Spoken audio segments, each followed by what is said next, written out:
ઓમ નમો નારાયણ. તો આજે આપણે બનાવશું આપણે વ્હાઈટ સોસવાળા ફ્રાઈડ રાઈસ. તો એના સારું આપણે ઘણી બધી વસ્તુ જોઈએ. તો દૂધ જોઈએ વ્હાઈટ સોસ બનાવવા માટે, અને ભાત આપણે લીધા બનાવેલા 2 કપ જેટલા, અને થોડાક વટાણા લીધા છે, અને 1 ગાજર, અને થોડીક ફણસી, ને અડધું કેપ્સિકમ, અને માખણ જોઈએ આપણે વ્હાઈટ સોસ બનાવવા માટે. 2 ડુંગળી આપણે લીધીશ કાપીને આ રીતે, અને થોડોક આપણે પીઝાનો સોસ લીધો, થોડાક આપણે મકાઈના દાણા લીધા, અને ચીઝ જોઈએ તો આપણે આ ક્યુબ લીધી છે 4. અને મસાલામાં આપણે મીઠું જોઈએ સ્વાદ પ્રમાણે, થોડાક આપણે મરી પાવડર, બ્લેક પેપર પાવડર, અને ચીલી ફ્લેક્સ, ને મેંદો જોઈએ આપણે વ્હાઈટ સોસ બનાવવા માટે. તો 2 ચમચી જેટલો મેંદો લીધો, લીલા મરચાં લીધા થોડાક, અને આદુના આ રીતે લાંબા લાંબા ટુકડા કરીને લીધા, અને ઓરેગાનો લીધો. તેલ જોઈએ આપણે થોડુંક, અને પાણી જોઈએ.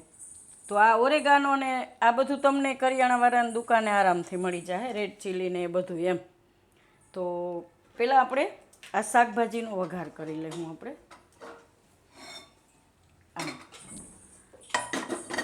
પછી આપણે વ્હાઈટ સોસ બનાવશું.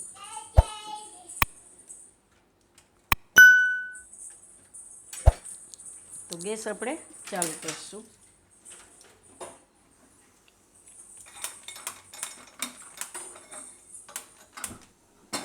આમાં આપણે થોડુંક તેલ નાખીશું. તો તેલને આપણે થોડુંક જ આમથું વઘાર પૂરતું જ શાકભાજીનું, અડધો ચમચો જેટલું. તો આને આપણે ગરમ થવા દઈશું. તેલ આપણું ગરમ થઈ ગયું છે, એમાં આપણે પહેલાં નાખીશું મરચાં અને આદુ.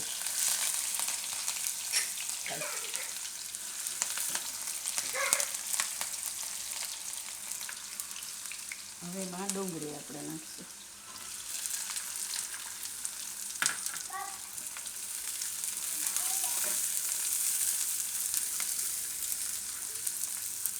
અને વટાણા. તમે તમારા હિસાબે કોઈ પણ શાકભાજી આમાં નાખી શકો. મકાઈ,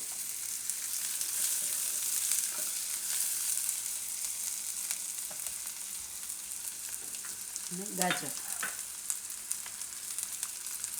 અને કેપ્સિકમ, ફણસી, અને આ કેપ્સિકમ.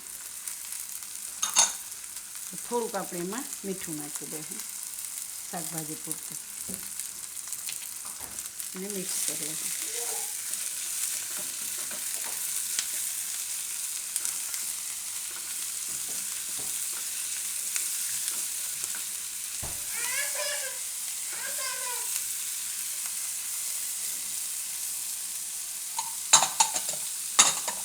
આને આપણે હવે ઢાંકીને પાકવા દઈશું. ધીમો ગેસ રાખીને એને સાઈડમાં રાખી દઈશું બીજા ગેસ ઉપર.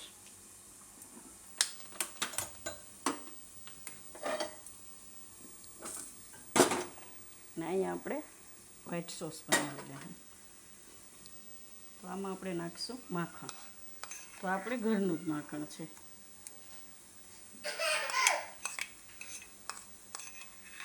ખુશ થઈ ગઈ માં દીકરો.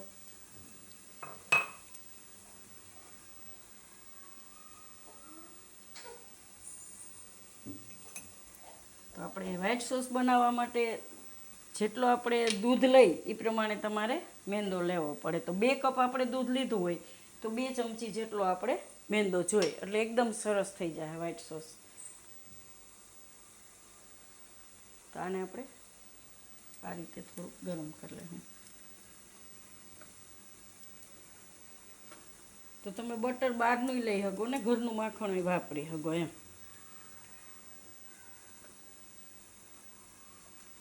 થોડુંક ગરમ થવા દેવું આને, અને આમાં આપણે નાખી દેવું મેંદો. થોડો થોડો નાખી દેવું ને, અને મિક્સ કરી દેવું એકદમ.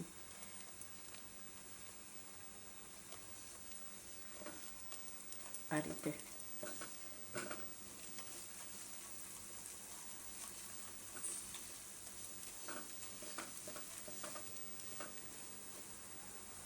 એકદમ, એટલે ગાંઠા ન પડે એમ.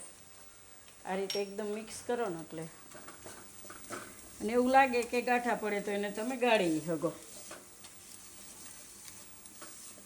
તો થોડીક વાર આને શેકશું આપણે, એકાદી મિનિટ માટે. પછી આમાં આપણે ઓલું વાપરી હા બટર વાપરી બહારનું, મીઠું ઈ પ્રમાણે નાખવું પડે ને? હા એ તો નાખવું પડે ને મીઠું. બટર થોડુંક ખારું હોય. હા તો મીઠું આમાં આપણે પછી નાખશું. એટલે બટર હોય તો તમારે મીઠું ઓછું નાખવું પડે, એ ખારું હોય. હા તો થોડો કલર થાય આવો ત્યાં સુધી એને આપણે શેકાવા દેવાનું આ રીતે. હવે એમાં થોડું થોડું દૂધ નાખતા જાઉં અને મિક્સ કરતા જાઉં. હવે ગેસ વધારી દે. બહુ ભાવે વ્હાઈટ સોસ પાસ્તા આપણે બનાવેલા છે, એ ખાવામાં એકદમ મજા આવે, બહુ ભાવે. મને તો બહુ ભાવે વ્હાઈટ સોસ પાસ્તા. આ રીતે મિક્સ સરખુંથી કરી લેવાનું એમ, ને હલાવતું જવાનું એટલે એમાં ગાંઠા ન પડે.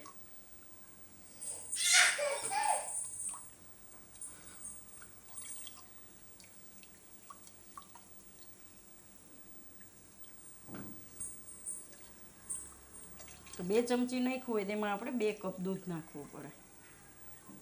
હવે આને થોડીક વાર આપણે પકાવી લઈશું. હલાવવાનું નહીં મૂકવાનું, નહીં તો ગાંઠા પડવા માંડે એમ. 2 મિનિટ માટે આને પકાવી લેવું આપણે.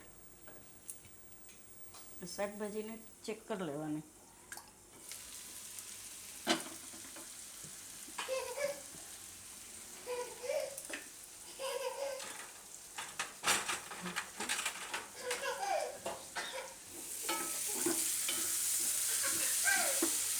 તો ગેસ એકદમ ધીમો રાખશું, થોડીક વાર પાકવા દેવું આને આપણે.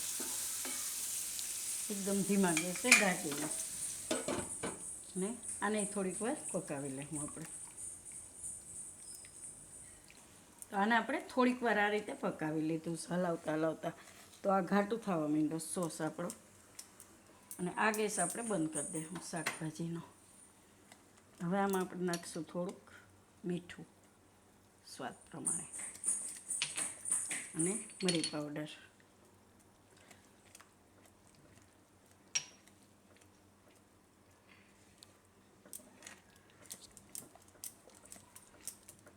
એકદમ મસ્ત થઈ ગયો છે. એકદમ ધીમો ગેસ રાખવાનો છે. હવે એમાં આપણે નાખીશું ચીઝ. તો આ રીતે છીણીને નાખશું. તમે તમારા હિસાબે જેટલું નાખવું હોય એટલું ચીઝ નાખી શકો, જેમ ભાવતું હોય એટલું. અમને તો બહુ ભાવે ચીઝ. થોડુંક ઉપરથી એ નાખશું. મિક્સ કરવાનું આ રીતે.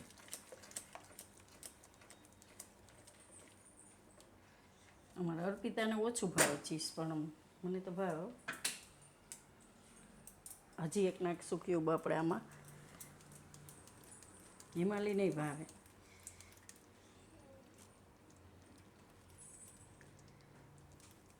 બે ક્યુબ આમાં નાખશું, થોડુંક ઉપરથી નાખશું. આપણે ફ્રીઝરમાં મૂક્યું હોય ને એટલે થોડુંક પેલું, કેમ કે સ્ટોક કર્યો હોય તો આપણે એને ફ્રીઝરમાં રાખતા હોય કે બગડે નહીં, એટલે થોડુંક એ આવું થઈ જાય. આપણે અગાઉ કાઢી જ લીધું હોય પણ તોય ઘસવામાં વાંધો આવે થોડો.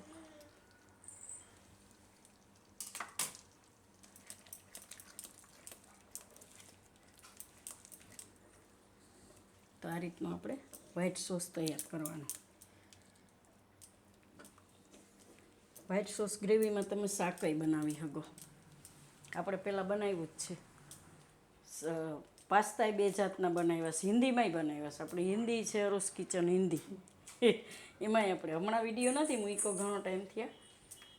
કેમ કે ટાઈમ પેઠા મૂક્યા હતા આગ્રાના, પણ બાકી ટાઈમની થોડીક ઓલી થાય છે એટલે જાત્રામાં જવાનું હતું ને બધું ભેગું હતું એટલે. તો આ રીતનો આપણે સોસ જોઈ. હવે આપણે આમાં આ નાખી દઉં પીઝા સોસ. એટલે ભાતમાં એકદમ સરસ ફ્લેવર આવી જાય. અને ચીલી ફ્લેક્સ થોડુંક ઉપરથી નાખીશું આપણે ગાર્નિશ માટે. અને આપણે મરી પાવડર આમાં થોડુંક નાખી દે. એક્સ્ટ્રા આપણે ભાતના માપનું બધું નાખવું પડે ને એટલે.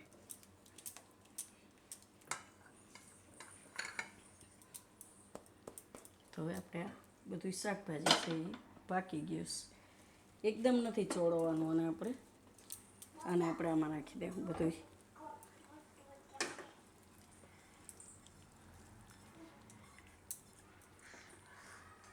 અને મિક્સ કરી લેવું બધું. હવે આમાં ભાત નાખી દેવું.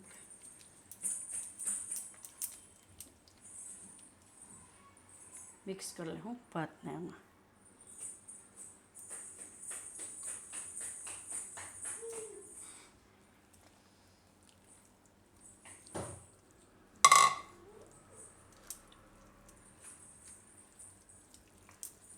આને બરાબર મિક્સ કરી લેવું આ રીતે.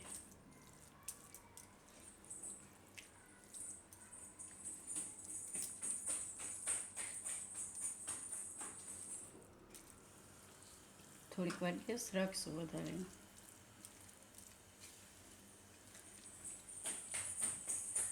થોડીક વાર આમાં થવા દે.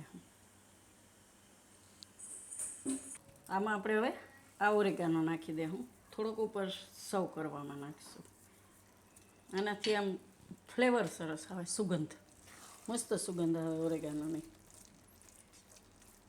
એને ઉપરથી જ નાખવાનું એમ. હવે આમાં આપણે 1 ક્યુબ નાખી દેવું ચીઝ.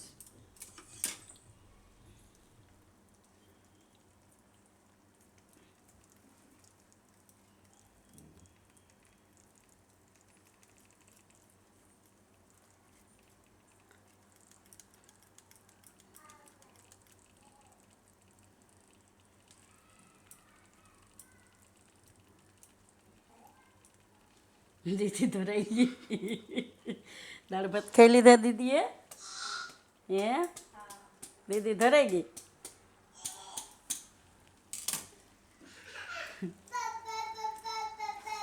ગરમા ગરમ છે તો આમાં ચીઝ મસ્ત મેલ્ટ થઈ જાય. મજા આવશે ખાવાની. તો આ ગેસ આપણે બંધ કરી દઈશું હવે.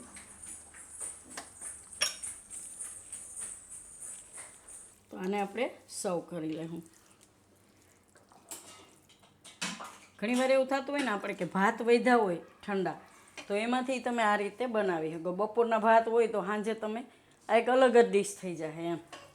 ભાત વધ્યા હોય તો મજા આવે સાંજે ખાવાની એમ. આમાં આપણે ઓમાં ઠંડા ભાત જ જોઈ. આને આમાં કાઢી લેવું આપણે. તો આપણે આને કાઢી લીધું સારી રીતે. હવે ઉપરથી ચીઝ નાખીશું છીણીને આ રીતના.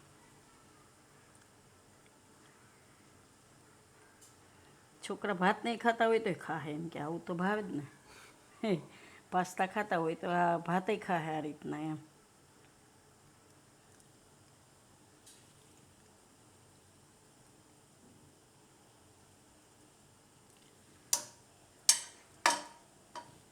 તો ઉપરથી આપણે નાખશું થોડાક ચીલી ફ્લેક્સ.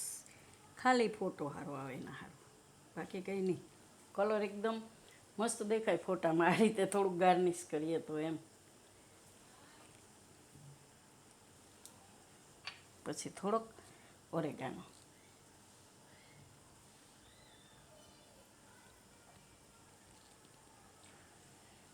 તો તૈયાર છે આપણા ચીઝવાળા ભાત. તો જો તમને મારી આ રેસીપી પસંદ આવી હોય તેને લાઈક કરજો, શેર કરજો અને મારી ચેનલને સબસ્ક્રાઈબ કરજો. અને બેલ આઇકન દબાવવાનું ના ભૂલતા. કમેન્ટ કરીને કહેજો કે તમને કેવા લાગ્યા ચીઝવાળા ભાત. ભાત તો એમાં દેખાતા નથી પણ સુપર ટેસ્ટી એમ.